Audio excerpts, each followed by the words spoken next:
On my orders, the United States military has begun strikes against al-Qaeda terrorist training camps and military installations of the Taliban regime in Afghanistan. These carefully targeted actions are designed to disrupt the use of Afghanistan as a terrorist base of operations and to attack the military capability of the Taliban regime. These acts of mass murder were intended to frighten our nation into chaos and retreat. But they have failed. Our country is strong. A great people has been moved to defend a great nation. Terrorist attacks can shake the foundations of our biggest buildings, but they cannot touch the foundation of America. These acts shatter steel, but they cannot dent the steel of American resolve. America was targeted for attack because we're the brightest beacon for freedom and opportunity in the world, and no one will keep that light from shining. You came to Afghanistan to defeat terrorism, and we, Afghans, welcomed and embraced you for the liberation of our country. Together, Bin Laden existed in Afghanistan exactly 17 years before our government existed. We inherited him, and the fact is that such people were instigated by the CIA and by the government of America at that time to go and fight the Soviets. And such people were called the heroes of independence. And all of a sudden they have changed now to terrorists. We don't say that we are defending terrorism, but we need to know whether they are really terrorists or not.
Tonight, I can report to the American people and to the world. The United States has conducted an operation that killed Osama bin Laden, the leader of al-Qaeda, a terrorist who's responsible for the murder of thousands of innocent men, women, and children.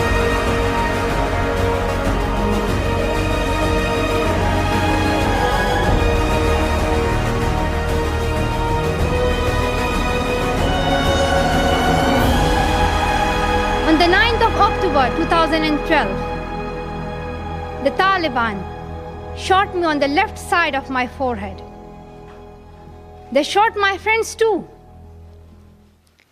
They thought that the bullet would silence us, but they failed. And out of that silence came thousands of voices. The terrorists thought that they would change my aims and stop my ambitions. But nothing changed in my life except this. Weakness, fear, and hopelessness died.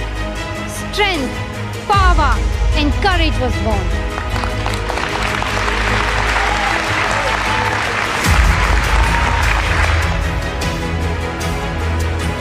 And with that bilateral security agreement, assuming it is signed, we can plan for a limited military presence in Afghanistan beyond 2014. Because after all the sacrifices we've made, we want to preserve the gains that you have helped to win. And we're going to make sure that Afghanistan can never again, ever, be used again to launch an attack against our country.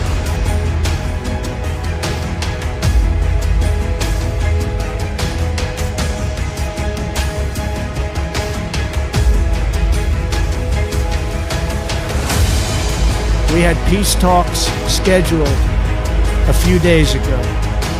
I called them off when I learned that they had killed a great American soldier from Puerto Rico and 11 other innocent people.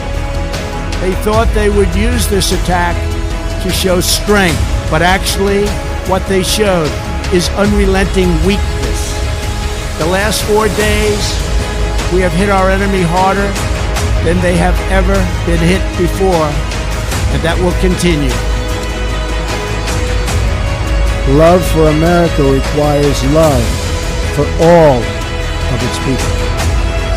When we open our hearts to patriotism, there is no room for prejudice, no place for bigotry, and no tolerance for hate. The American people are weary of war without victory. Nowhere is this more evident than with the war in Afghanistan. My original instinct was to pull out, and historically, I like following my instincts. But all my life, I've heard that decisions are much different when you sit behind the desk in the Oval Office.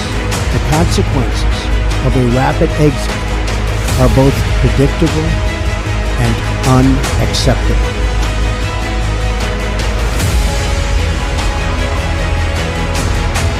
نعم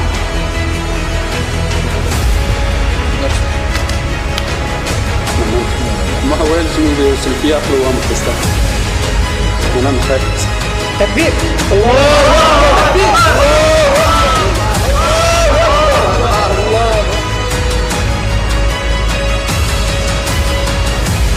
Last night in Kabul, the United States ended 20 years of war in Afghanistan, the longest war in American history. We completed one of the biggest airlifts in history, with more than 120,000 people evacuated to safety. That number is more than double what most experts thought were possible. No nation has ever done anything like it in all of history.